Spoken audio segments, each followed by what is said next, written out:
I wonder if there have been any studies about this that show like, hey, with increased English skills come, increased revenue or earnings opportunities. And yeah, I came across a couple studies in various different sources. There was one by EF Language First. There was something on Forbes, I believe, as well. And yeah, the basic findings were that, if you can go from just like an intermediate level of English to an advanced level of English, that correlated with typically around like an 18% increase in your earning opportunity. Now, certainly that will vary depending on your field and your other skills, of course, but it just shows that there is a very real economic incentive to, increase your English language skills for sure.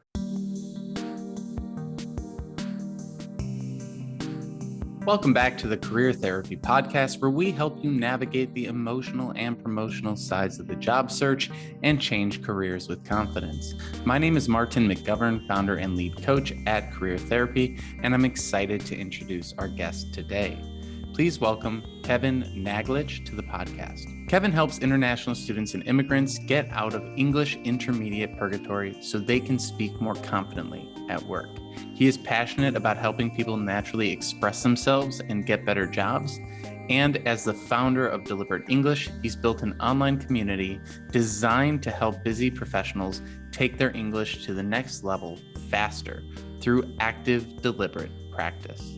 Today, we dig into the nuances of professional communications, how what you say shapes your career, and what non-native speakers can do to increase their career success through that same deliberate practice. We appreciate your time and thank you for tuning into this episode of the Career Therapy Podcast. If you want to support the show, you can leave us a review on iTunes or share this with friends. And without further ado, please enjoy this conversation with Kevin Naglich. Kevin, thanks so much for joining us today. I'm super excited to get into it and talk about the work you do and how it can really help people learn how to build confidence and speak more confidently about their careers and really develop in a lot of different ways. One of the things I'd love to just kick things off with is just a quick breakdown of the type of work you do and the people you work with. Sure, of course. So I help international students and immigrants with an intermediate level of English speak more confidently at work so they can ultimately get a better job, perform better, what have you.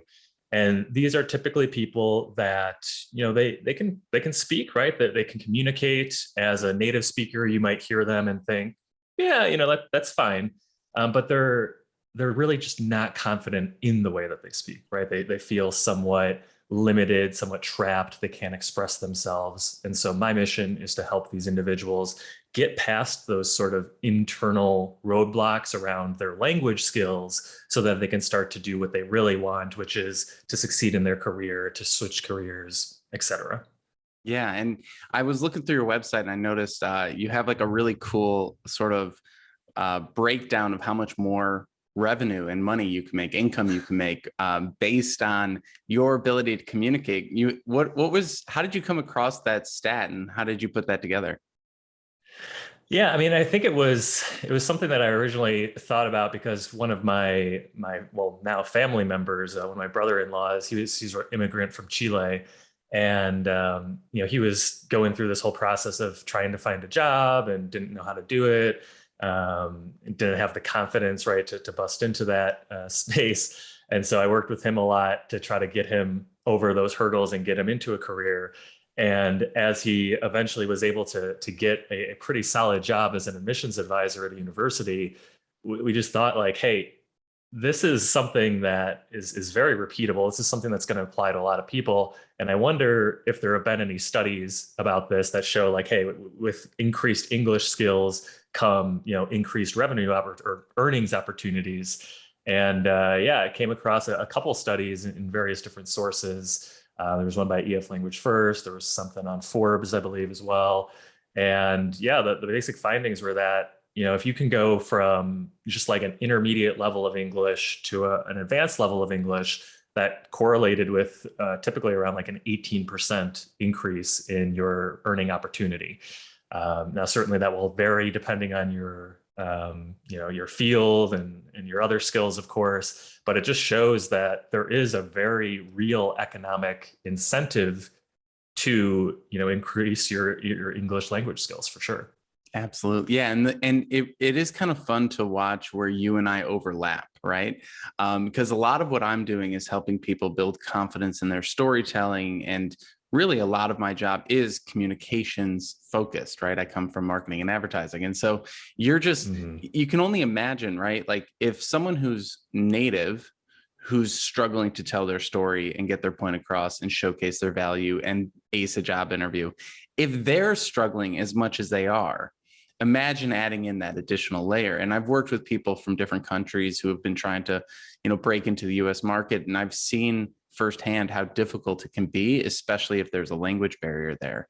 And one of the things you and I were talking about prior is just like that, just because you can get your point across, let's say, doesn't mean you're getting it across in the emotional way you want, or in the necessarily the nuanced way that you really want to get it across. And as people who work in this field, there's a lot that comes through in just body language and confidence and presence and things like that. I always say, your goal is to build trust and rapport in an interview. But if you're not feeling confident, how are you going to build trust and rapport, right? Especially the rapport piece in your case. Right. And so when it comes to that, the difference between the two levels, right? You have someone who's intermediate going to advanced. What does that practically look like? What does the difference practically look like in the people you work with? Yeah, so I think the biggest thing that's lost in between those two levels is sort of an ability to deal with nuance. So if you're intermediate, you can talk, you can have a conversation, you can get what you need usually, but you don't really have all of those other little flavors that make our language so interesting and that can convey meaning beyond just what your basic words are. And so, for example, in the English language, we are very concerned about being polite all the time. So when we ask for things, it's like, oh, could you do this? Or if you have time, or if you don't mind, we add these things to everything we say. But in other languages, they're much more direct. It's just like, hey, give me this. And to us, that sounds rude, but to them, that's just normal.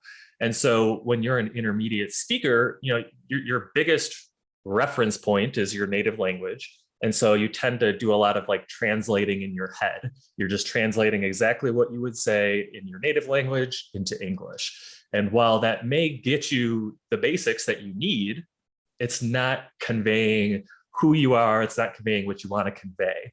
And so like a specific example that I see all the time with some of my clients that I work with at first is like when they need something in an email, it's like, I need you to do this. I need you to send me this. I need. And again, to a native ear, that's like pushy. It's like, oh, well, that doesn't sound super polite. I don't get what this person's deal is. Why do they keep saying this to me? But to them, they don't know any better, right? And so that's where, I think you start to see some of the difference between, okay, intermediate, I'm basic functionality. I can ask for things, but I'm losing that extra polish. I'm losing that way for me to convey, hey, I am a nice person. I swear I'm a nice person. I swear I'm not trying to be rude here. This is what I know, and this is the best I can do. That's fascinating. And it's so funny because like when I'm working with people, sometimes they overdo it on the politeness, right? So a big thing that I'm helping people do, and I like that you called out this phrase, I need, right? When it comes to the job search, even for native speakers, there's this hefty focus on like, I'm trying to get a job. I want this position. I want you to take a chance on me. Someone said that yesterday. And I'm like, no company is taking a chance on you. They're either making money off of your work or they're firing you. That's it at the end of the day. And so it is interesting because it's like you're helping teach people be more polite, and I'm almost helping teach people to be like less polite in a way, but like more direct in terms of like, here's how I bring value. And so it is that kind of nuanced middle ground that we're sort of helping bring people to in order to be able to be a value add, in order to be able to communicate your ability to help in a great way. And I love your example there of like, being too direct in an email, I need, like that is so much of the issue that people have at work. And the reason people don't get promoted and stuff, because it is a relationship situation, right? People are like, Sure. I've been here for 5 years and I haven't been promoted or to where I want to be, or, I'm doing such great work. I'm so much smarter than these other people that are getting promoted. Why am I not moving up? And it's like, well, there's politics and there's people and there's relationships you have to manage and stuff like that. And so, Right. at what point, like what are some of the light bulb moments that you see people have when they're moving from that intermediate stage to that advanced stage? What are some of those moments where like, oh my gosh, I'm having like a breakthrough in either how I write emails or how I communicate with people at work? Yeah. So I think what really this comes down to is part of what I really try to encourage when I'm working with clients, or basically what I base everything on when I'm working with my clients, which is building a consistent feedback loop.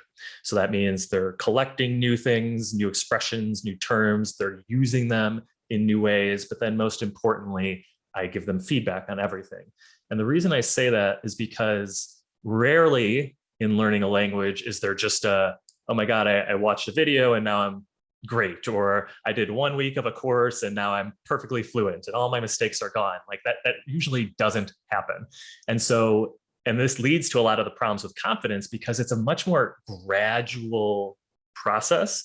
And it's kind of like when you were a kid and you're growing up, right? Like your parents every day aren't like, wow, you grew so much yesterday. Wow, you grew so much yesterday. Wow, you. But your grandparents, when they see you once a month, they're like, wow, you grew a lot this past month, right? So it's like, as you're going through this day to day, you don't really see like every day there's a huge light bulb moment. But if you are in a place where you're getting consistent feedback, now there is this external party, me in my case, that's showing you, hey, yeah, look, you did better here, you did better here. We need to refine this piece a little bit more and go from there.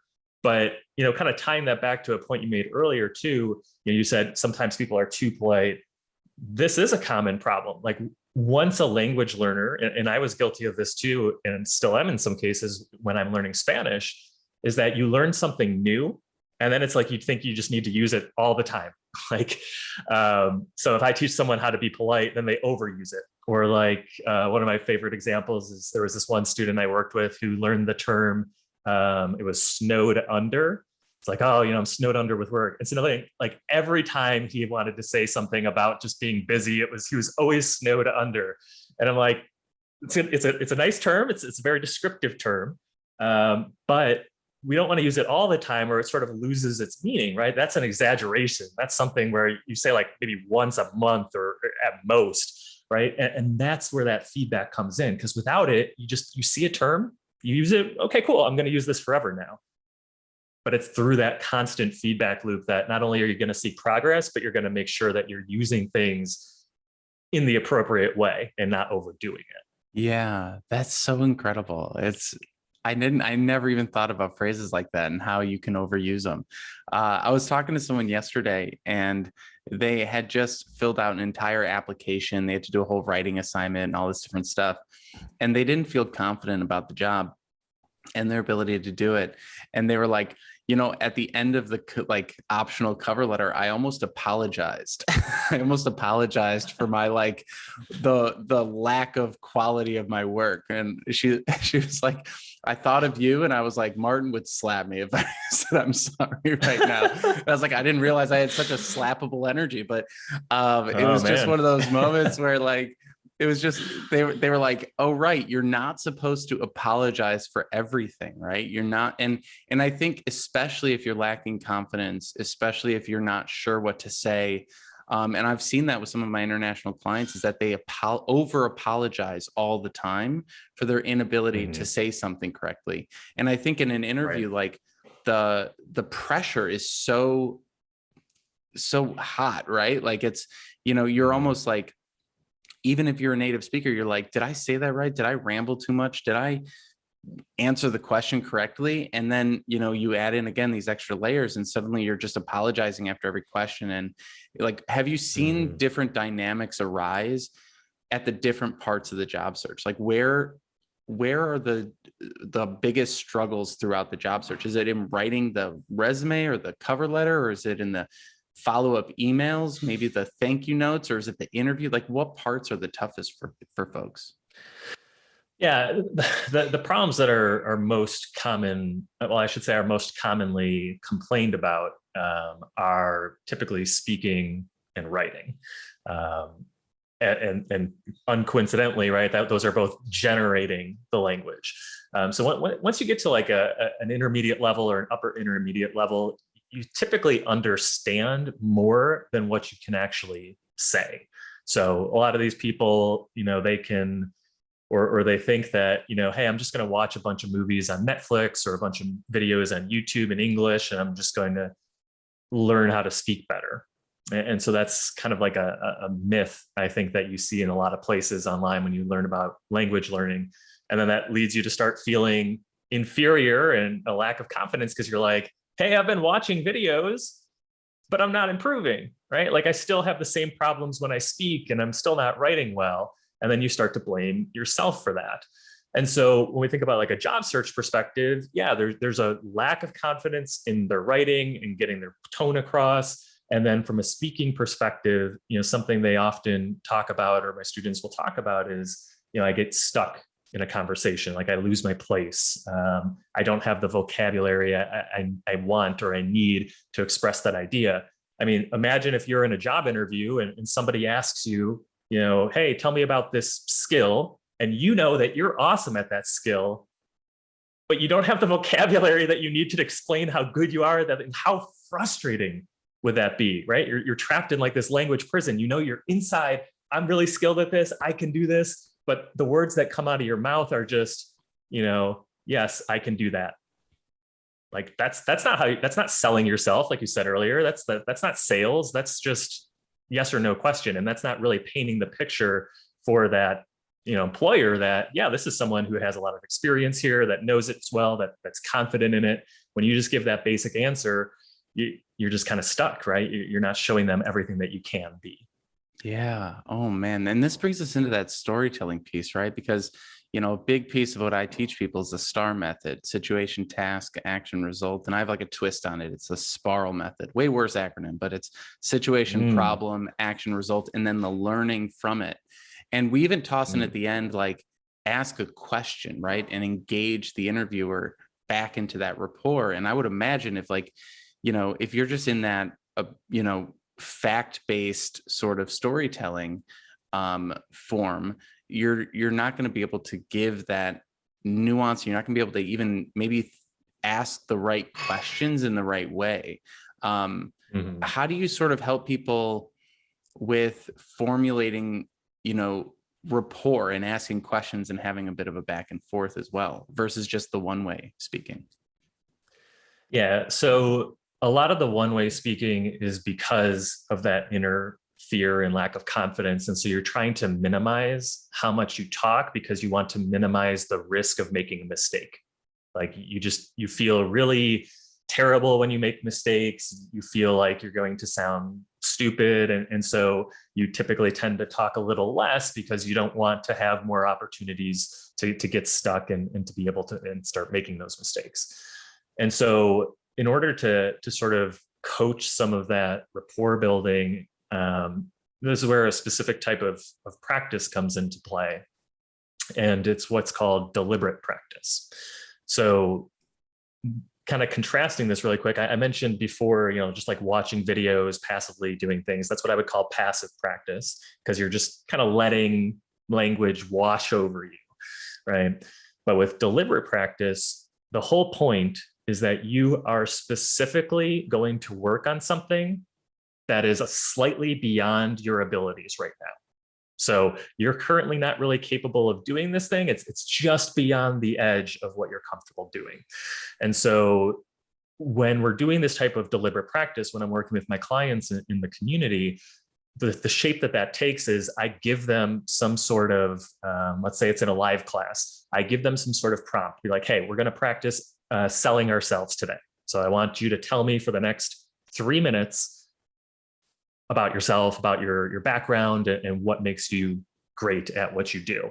And then that's going to be very uncomfortable for them, right? Like this is where they struggle. They know they're going to make mistakes. They would typically try to avoid talking for that long. but I force them to talk that long. And then as they're doing that, I'm basically keeping track of everything that they're saying so that afterwards we can look sort of sentence by sentence at, okay, so here were some things that were really good. This is great. Getting that reassurance from a native speaker is part of the confidence building process. But then also, in this one, instead of saying XYZ, here's a better, more descriptive way to say it. Now, okay, say that sentence back to me out loud. Okay, now say it from memory out loud, right? And so it's this process of I'm forcing you to do something that you're currently not comfortable with. Then we're breaking it down, getting feedback, and then you're going to try to use it again. That's how we're ultimately going to help people break beyond that initial, oh, I just don't want to say anything because I don't want to make mistakes, into, okay, I'm going to actually take a risk now and explain more of these things because A, I've already done it 10 times with Kevin, and B, I know that a lot of the things I'm saying is good, right? They're accurate. And so I think a lot of confidence, and we'll see if you agree or not, is just built through repeated exposure to stressors and realizing that the world didn't end after that stressor, right? I love the way you phrase that. The world didn't end. That's the key, right? And I do agree with you 100% because, with the people that I work with, they're usually transitioning into new fields, right? So a whole new world of jargon that they're not in tune with, right? And, someone trying to break into cybersecurity is going to be very overwhelmed if they're coming from a military background or if they're coming from a, education background or something. And especially military folks, I'm constantly trying to help people like translate their experiences and make them sort of fit this new world. People tend to have this, like, I don't know, maybe fear is what I would call it, of like, if I say it in the way that I've been saying it, no one will understand it. And I don't feel like that's necessarily true. I think it's maybe a little overblown in their minds, but we still work on it and we still trying, okay, well, you said, project management was called this in your previous role, but let's call it project management here in the jargony ways. But I do think that it is that, like, that ability to just keep practicing it over and over again. I had someone who said, I'll start networking once I get the jargon down. And I said, no, you're only going to get the jargon down if you start networking, right? And so once they actually started meeting people, they're like, oh yeah, you're right. It sticks a lot more when I'm talking to people and hearing them say it. And I like what you said, where you're like pushing them to get off book and do it from memory. I was helping someone train for a TED Talk once, and they had their script in front of them, and I ripped that thing out of their hands as fast as I possibly could, because I was like, get off book. Being on book is not good. You're never going to remember it this way. So I love what you're saying there, because I do think that is like the key to building confidence, is the ability to recall it. And I've even had some people who are like, can I just keep my answers up on my screen while I'm interviewing? And I'm like, please don't. Reading off a piece of paper is only going to either, one, sound robotic, or two, screw you up, because you're going to lose your place and then you're going to like go haywire. When you do push people to the edge of their comfort zone, what sort of pushback do you typically get? Because, in the job search, there's all sorts of different anxieties and triggers and different things that kind of come up to sort of halt people in there. And we keep pushing them through those barriers, right? But what are the typical barriers that you come across? It kind of goes back to what you mentioned earlier about people over apologizing for things. Like, the first time or the first few times people go through these exercises with me, I have them talk, and then like halfway through, they're like, oh, I'm sorry, I didn't mean to say that, or, oh, I don't know what to say next, or I don't know. So like that, they just get so worked up about it, right? And that's where, again, the coaching comes in. So I'm like, hey, this is a safe space here. We're just here to practice. Like there's nothing to worry about. Like, just keep talking. I don't even care if you're still talking about the same thing I asked you to at the beginning. Just keep talking, right? Because one of the other things I tell my students a lot is that you have to get comfortable being uncomfortable. Like you're always going to have a slight degree of discomfort. And, it's funny you mentioned cybersecurity before, because that is my background. Like for the past 9 years before switching to work on delivered English full time, I was a sales engineer for a software company that sold cybersecurity products.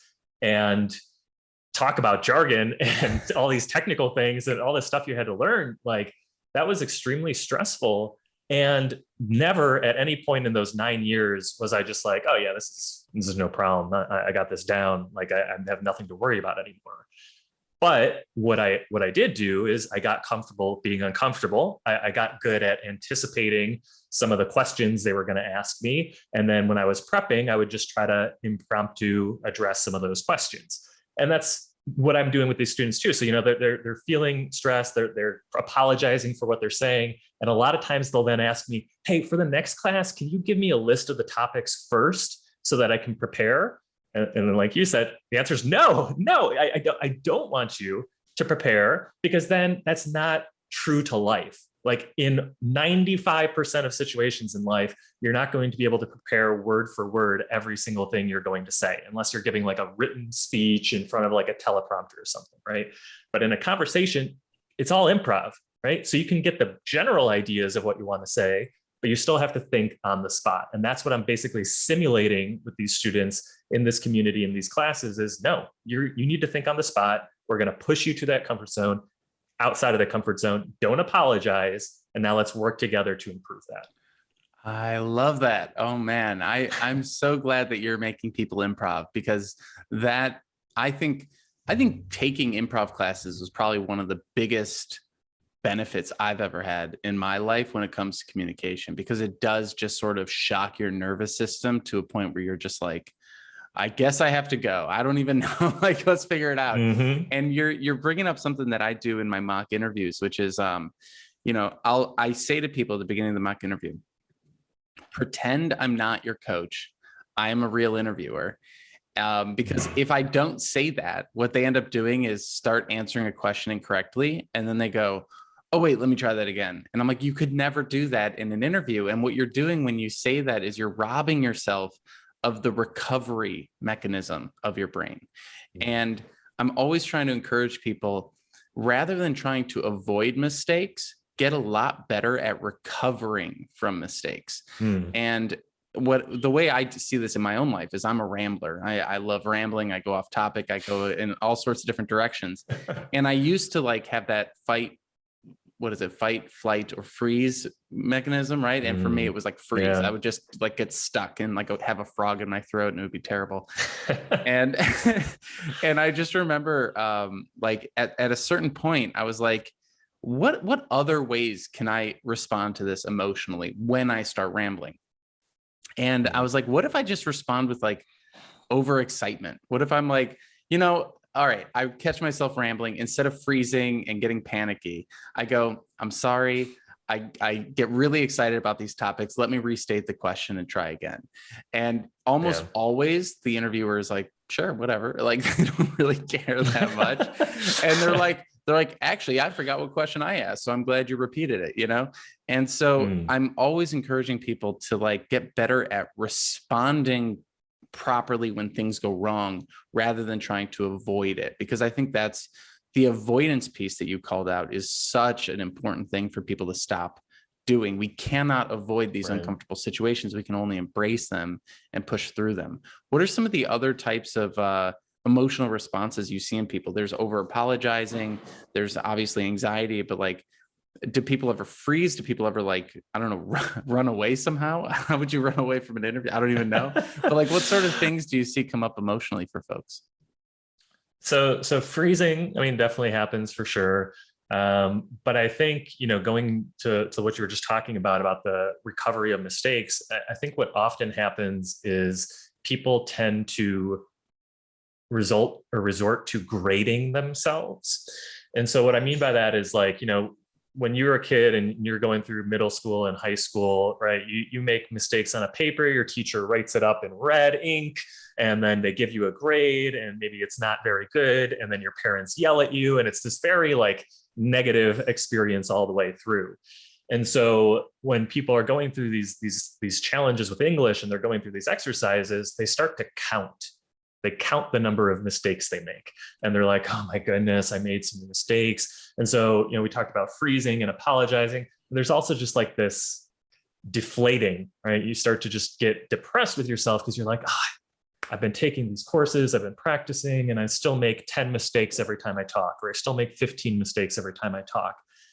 And it's like, they're just resorting to this old way of thinking of the number of mistakes equals your grade. And maybe that was true in high school, but that's not true in real life, at least as far as language learning is concerned. And so what I try to encourage them when they start to grade themselves like this is to stop thinking of the mistakes as this grade, but think of them as a custom study plan. It's a custom study plan. Because, if we think back again to just like a live class, you go to a class, the teacher's prepared some lesson for you, and they go talk about whatever that lesson is. If you're just sitting there listening to it, maybe 50% of it's relevant to you, maybe 20% is relevant to you, maybe 80, but there's a good chance that not everything that teacher's saying that whole time is relevant if they're just talking at you the whole time. Versus when I'm doing a class with a student in my community, as I said, 90% of the time they're talking. I'm not talking. So we're looking at their specific mistakes. And instead of counting them to give a grade, we say, hey, this is an area that's highly relevant to you. We were just talking about your job. This is a mistake you're making when you're talking about your job. So let's fix it. And so when something is relevant and timely, those are the things that your brain is going to remember versus, oh, Kevin gave a class today where he talked for an hour about, the best action verbs to put on your resume. Like maybe that person doesn't care about their resume right now. Maybe they already feel good about action verbs. So that might not be relevant to them. They just wasted an hour versus, hey, let's look at the mistakes. We're not going to count them to give you a grade so you feel depressed, or we're going to use them as a custom, highly relevant, highly targeted study plan for you. Now that gives you a better chance of actually improving and being able to use what you're learning at your job or in your next career search. That's an incredible approach. I love that. Yeah. And the timeliness of information is so important. I remember I have worked with organizations in the past that it's like the student needs to be doing this thing at this point, at this week, doing this. And it's like, I don't know. I tend to find people get stuck in a certain area and they kind of need to stay in that area as long as they need to in order to get through it. Otherwise they mentally can't move on to the next thing because they're still sort of stuck in like, how do I network or what am I trying to do with my career? Big questions, right? And so like, but this is where I think motivation and, drive come into play because, look, the job search is a long drawn out process. It can take anywhere from 3 to 6 months to a year, depending on someone's activities and all sorts of different stuff. And again, if you're native to the country, it's already a difficult situation with job boards and interviews and networking and all that stuff, let alone if you, again, have these additional considerations. And so when it comes to motivation and staying driven or like engaged, how do you sort of tackle that motivation piece with the folks that you work with? Are they pretty, intrinsically motivated and like, driven themselves? Do you have to create systems to, help them stay engaged and not burn out? What are some of the things that you typically see? Yeah. So, I mean, I would say in general, if they've come to me looking for help with this particular issue, they're probably going to skew more towards being motivated, right? Because they're actively seeking help. But that doesn't mean that like everybody all the time is just going to be able to persevere and constantly do exercises and show up to classes and stuff if they start to feel like things aren't going the way they want to. And so that's where, I think when it comes to language learning, one of the things that a lot of people want to avoid is feeling like they're alone. Like they don't want to feel like they're alone in this. They don't want to just go buy a video course and watch videos because then again, they're alone. They don't really know if they're improving. They don't really know where the problems are. And so, I call my platform a community for a reason. It's really meant to be something that is highly interactive because I think that that's how you do maintain a lot of this motivation. So not only do you have the teachers, myself and my staff kind of giving these corrections, giving these feedback pieces, whether it's offline or in a class, but you have other students there as well that are actively learning with you, that are in the classes with you, that are encouraging you, that you're having conversations with offline, that can help you feel like, hey, this is a community, this is a group of people, we're all working towards the same goal. I want to be a part of that. And then what also happens is I think success becomes a little contagious. So you see one person and they're like, yeah, this, I did really well at this today, or I wanted to publish this story to see what you guys think.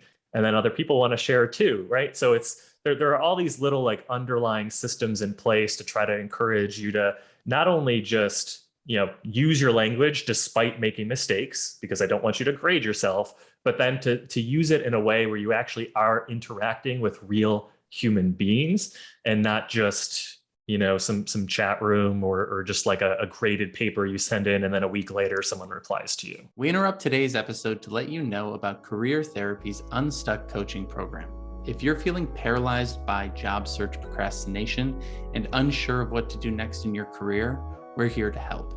Each month as a member, you will get access to 2 one-on-one coaching calls, unlimited virtual chat with your coach via Slack, invitations to bi-weekly group coaching sessions, and lifetime access to our 8-part job search curriculum.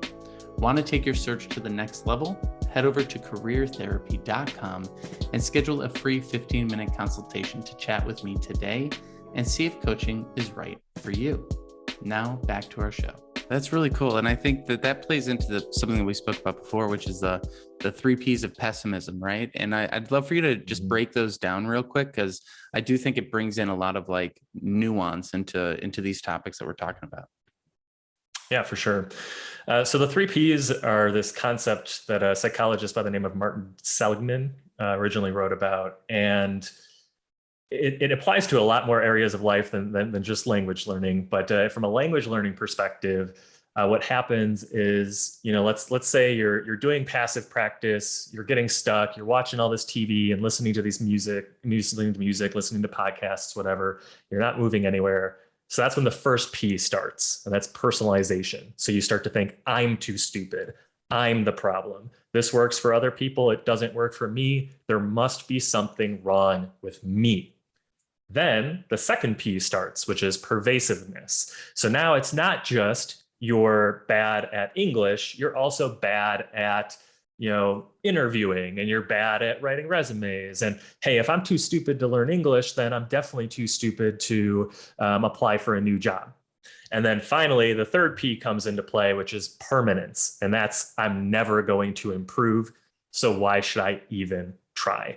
And then that's where you talk about procrastinating job searches, procrastinating improvement, procrastinating reaching out of your comfort zone, because all of these things, these 3 Ps have built up on top of each other, and you just feel stuck.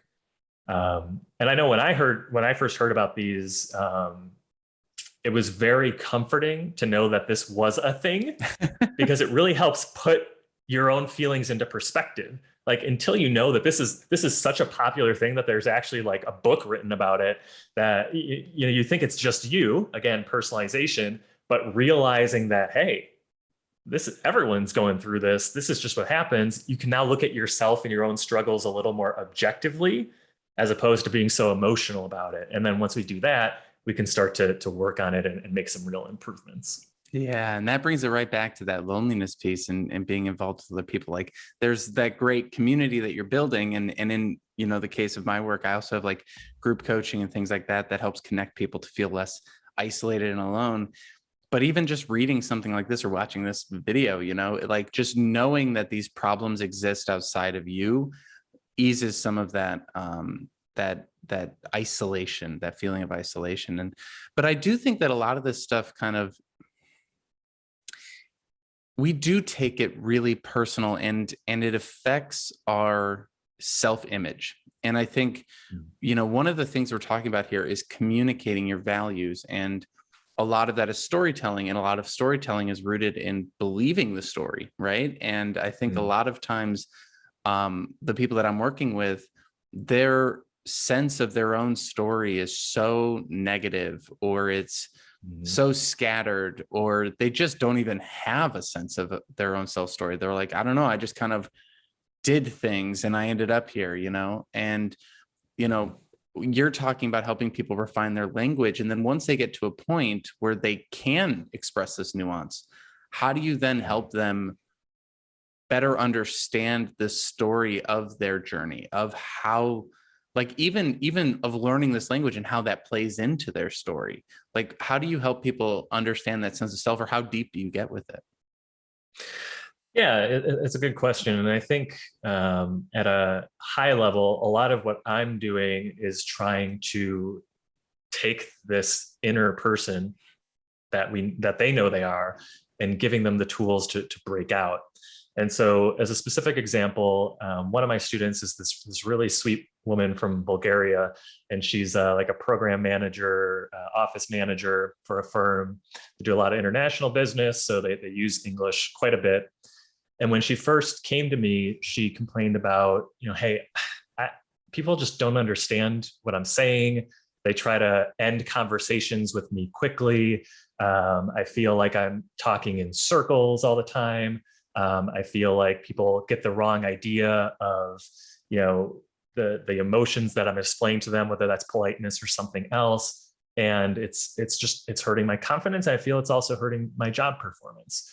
And so, deep down inside, she knows, and I know that she's this sweet, caring person, very intelligent, very good at her job, but it's just like the paintbrush that she has is a little broken, right? Or the colors that she has in front of her are the wrong colors. And so by working with her and doing some of this deliberate practice, by focusing on the areas that are outside of her comfort zone, forcing her to, hey, I want you to explain something complicated to me, or I want you to write this email and ask me for 3 things, and do it in a clear way, giving that feedback, that's sort of helped her now to say, okay, I'm starting to see where my original gaps were. I'm starting to see why what I was originally saying was confusing. And then what she told me is, hey, I'm using what you gave me here immediately at my job the very next day. And after a few months, she even told me, like, my relationships, both at work and in my life, are improving because of this, because I'm being able to more clearly express who I am. Right. So I think to your point, right, like there's certainly other things beyond English that can, or your language skills in general, that can force you to feel like, your story isn't so great. But in my case, it's more just the story that they have right now. They just can't even tell it, even in the current state that it's in. And so I'm trying to get them to a point where they can tell it. So that way, that's one less hurdle to them than improving whatever that internal story is for, the job interview or whatever it might be. That's so important. I love that you broke it out that way, because and this is sort of coming to a point that I'm talking with people all the time about, which is like, your career does not exist in isolation, right? It is incredibly tied in with everything going on in your life. I was chatting with someone yesterday or 2 days ago, and they were talking about, their parents came to town, and it just brought up all this stuff that like they've been sort of holding on to, resentments their whole life. Yeah. And I was like, let's look at what you're saying here, because 2 calls ago, you talked about how you don't set good enough boundaries at work. And now you're talking about the boundaries that you're having a hard time setting with family when they're in town.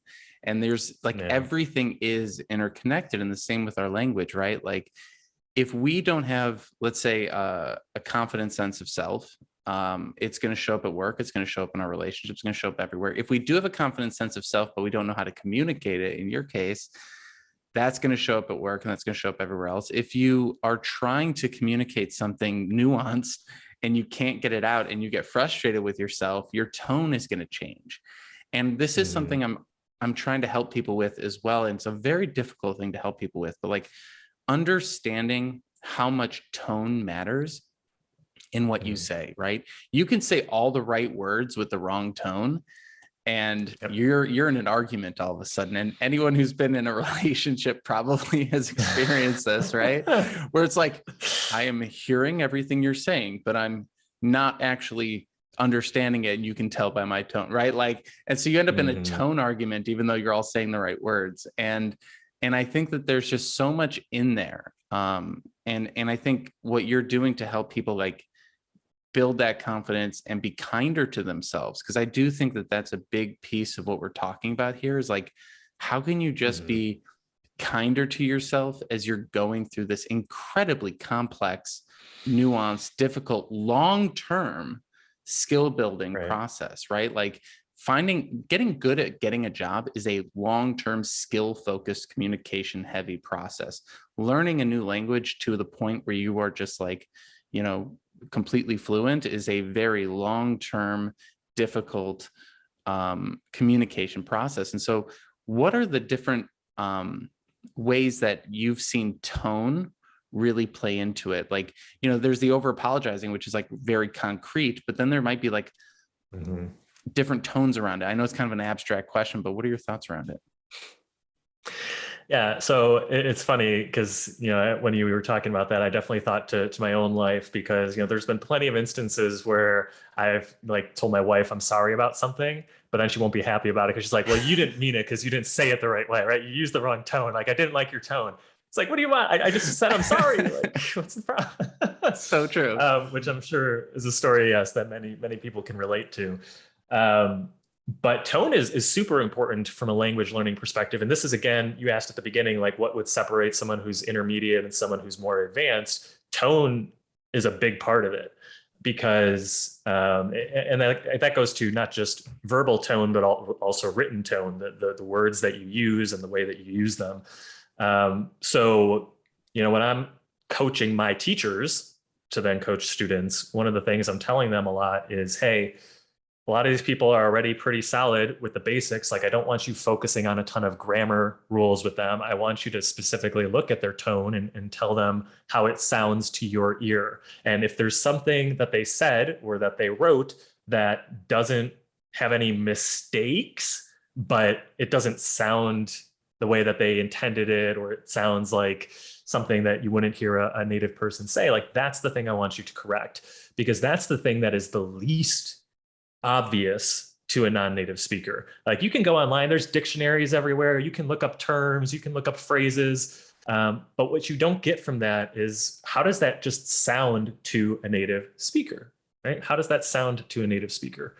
And so that's where, when students are going through this problem, when they're talking and when we're going through classes, like, that's something that's top of mind. And when I'm giving feedback, especially in like a pronunciation class, it's, we're not only talking about pronouncing the words, but it's, how are we combining these words? How is your tone going up or down in the sentence, right? So that way you can convey multiple layers of meaning in the way that you wanted it to. So I don't know if I answered the exact question you were looking for there. If I didn't, feel free to ask it again. But the point is that tone is super important. Yeah, you hit it on the head, because I mean, there's a lot we can do to, I think the way that you do it is really on point, right? You kind of need to talk to real people to figure out tone, because you can't just sit in a room talking to yourself and be like, yeah, no, I'm using the right tone. Like, it's just a very odd thing to talk about. But I do want to, as we get to the end of the episode here, I want to talk about putting yourself in the mind of the listener or the reader now, because we've spent so much time talking about this, like, internal comfort level, this internal confidence, this counting your mistakes and being hard on yourself and like punishing yourself and all sorts of different things that people do, right? And I think a lot of this, when I'm working with job seekers and they go to an interview and they like beat themselves up after, I'm like, have you stopped to think about what the other person is experiencing? Or are you just looking at your own like experience of yourself in that moment? And I think that, number one, that prevents connection. To just be so self-focused and like, did I say that right? Are they judging me? It's like the classic quote. It's like, no one's thinking about you as much as you're thinking about you, right? Like, and that for me is like a superpower. It's like, people forget who I am. That's wonderful. I get to make another impression. And so like, when we sit down and we are writing or we're speaking to someone, how can we put ourselves in their shoes a little bit? And like, do you ever think about like, I tend to find that people are much kinder to us than we are to ourselves sometimes, let's say, when we're in these moments of struggle, and we're a lot harder on ourselves than maybe the interviewer or the networking person that we're talking to is. But what sort of things would you say to someone who like is just having trouble getting in the mind of the listener or the mind of the reader? Yeah, for me, it all comes down to getting feedback. And so, again, like you said, if you're by yourself and you're just saying something, then yeah, of course you're going to be self-focused on whatever it is you're saying and writing and how good it sounds from your perspective. But at some point, you need to get somebody else to give you feedback on that thing. And so like from a language perspective, obviously that's what I'm doing in my platform, but even if you're not there, like there's a very easy way that you can go get feedback from native speakers in any language, whether it's English or maybe if you're learning Spanish or German or whatever. There's a site called hinative.com. You just go there, you can post questions about whatever it is that you're writing. Maybe you're trying to prepare a job interview question. Maybe you're trying to write an email that you're worried about the tone. You can just drop it on that site for free. Just say, hey, does this sound natural to you? And then post it. And it takes you 2 seconds. And within like an hour or two, you have people that are giving you feedback, right? And so now you're going to actually see from that other person's perspective, how did this sound to them, right? Like, what do they think? Like, are they going to pick on the same parts that I was picking on? Chances are probably not. And are they going to pull up something that I didn't even consider? Yes, probably. And so to me, the best way to get into the mind of that listener or the reader is to ask a listener or a reader, what do they think? What is the feedback, right? And so again, like a tool like that, or whether it's my community or that tool or whatnot, wherever you go, you can't do everything in isolation. You can't do everything by yourself. At some point, as scary as it might be, as awkward as it might feel, you need to put that thing in front of somebody else and see what they have to say about it.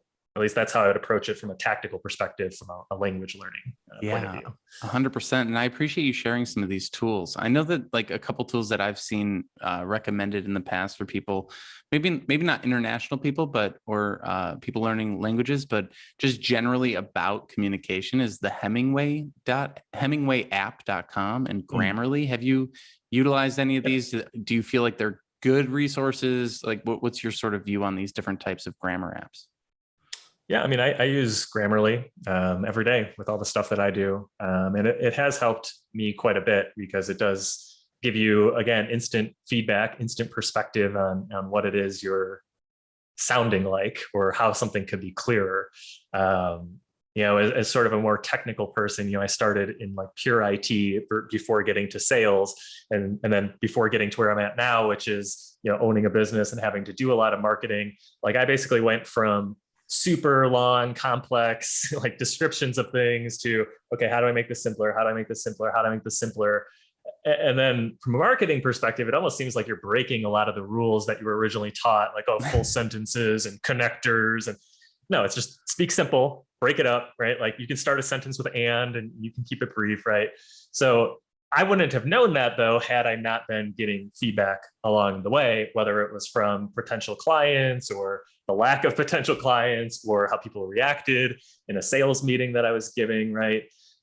So yeah, I mean, tools like that are good. Another good tool for like a language learner is a tool called DeepL, which a lot of people are familiar with, like Google Translate, which is fine, but like DeepL is super accurate. Like when you put in something into DeepL, you get like a very natural translation out on the other side of it. And so one of the deliberate practice techniques that I often tell people to do is, you're going to write a short little story, 50 to 100 words about something you're excited about. And then the first thing you're going to do after you write that is throw it into DeepL. Well, throw your native language version of that into DeepL and start to compare. Okay, so what did DeepL say versus what I wrote? Here are some things I could fix. Then second step, get another round of feedback from a native speaker by throwing that same sort of medium corrected piece of information out to high native, like we mentioned earlier, to get another layer of feedback. And so now this thing that used to just be you in isolation, because people talk about, I write in my journal all the time. Cool.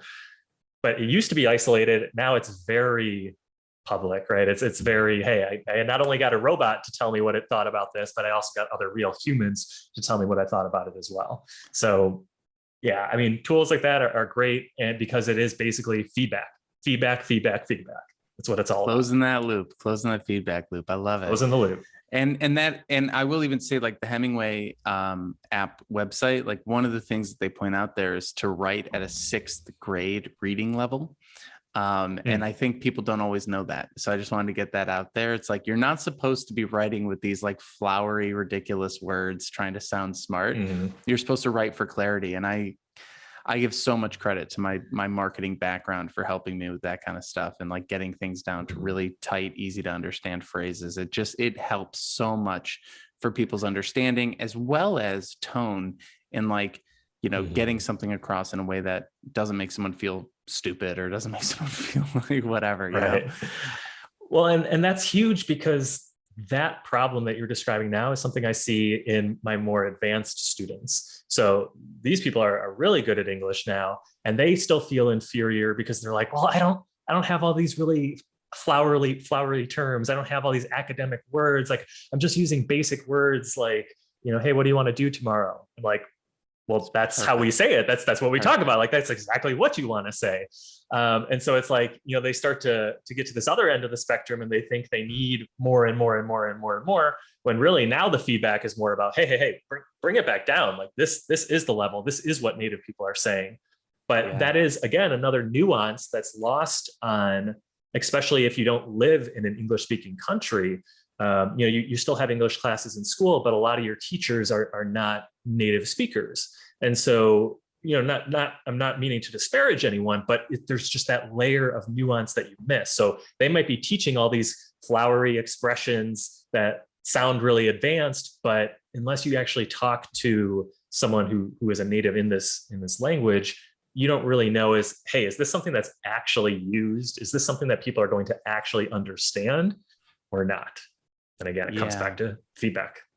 Yeah. And that's really, I think that there's some book, something Babel by Jonathan, can't remember his name. Anyway, it was about the difference between written language and spoken language, and how written language is incredibly complex and we hold on to words longer than we should, because the verbal language is actually a much more truncated version of the written language. Like the words that we actually use on a daily basis is only a small percentage of the amount of words that exist in that language.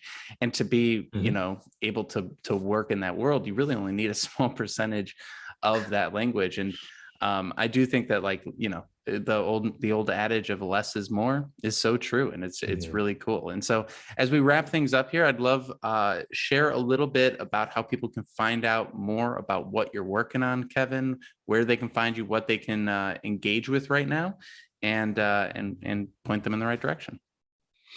Sure. So the best place to go is to deliberatenglish.com. And that's where you can pick up a free copy of my guide, 3 Steps to Speak More Confidently at Work.